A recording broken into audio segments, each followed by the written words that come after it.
মেঘ বলতে আপত্তি কি? বেশ, বলতে পারি। ছাদের উপর মেঘ দাঁড়াতো ফুল পিসিমার বাড়ি। গ্রীষ্ম ছুটি চলছে তখন। তখন মানে কবে? আমার যদি 14, মেঘের 16-17 হবে। ছাদ থেকে হাতছানি দিত, ক্যারাম খেলবি? আয়।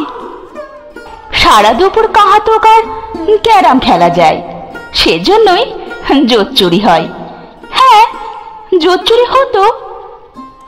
আমার যদি 14, মেঘের 15-16 মতো।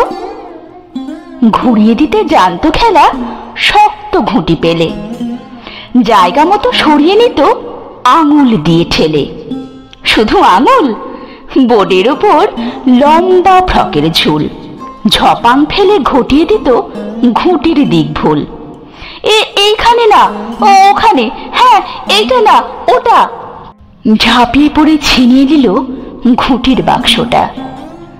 ঘুঁটিরও সেই প্রথম মরণ। প্রথম মরা মানে বুঝবে শুধু তারাই যারা ক্যারাম খেলা জানে। চলেও গেল কদিন পরেই মেঘ যেমন যায়। কাঠফাটা রোদ দাঁড়িয়ে পড়ল মেঘের জায়গায়। খেলা শেখাও, খেলা শেখাও, হাপিত্তেশ কাক। কলসিতে ঠোঁট ডুবিয়েছিল জল তো পুড়ে খাক। খাক হওয়া সেই কলসি আবার পরের বছর জলে। বলল কেমন তোমায়, থামো, ওসব কি কেউ বলে? আত্মীয় হয়, আত্মীয় হয়, আত্মীয় না ছাই। স্পষ্ট করে বলো এবার, সব জানতে চাই। 2-3 ক্লাসের বয়স বেশি। গ্রীষ্ম ছুটি হলে ঘুরেও গেছে 2-3 বছর, এই জানে সকলে। আজকে দগ্ধ গ্রীষ্ম আমার, তোমায় বলতে পারি।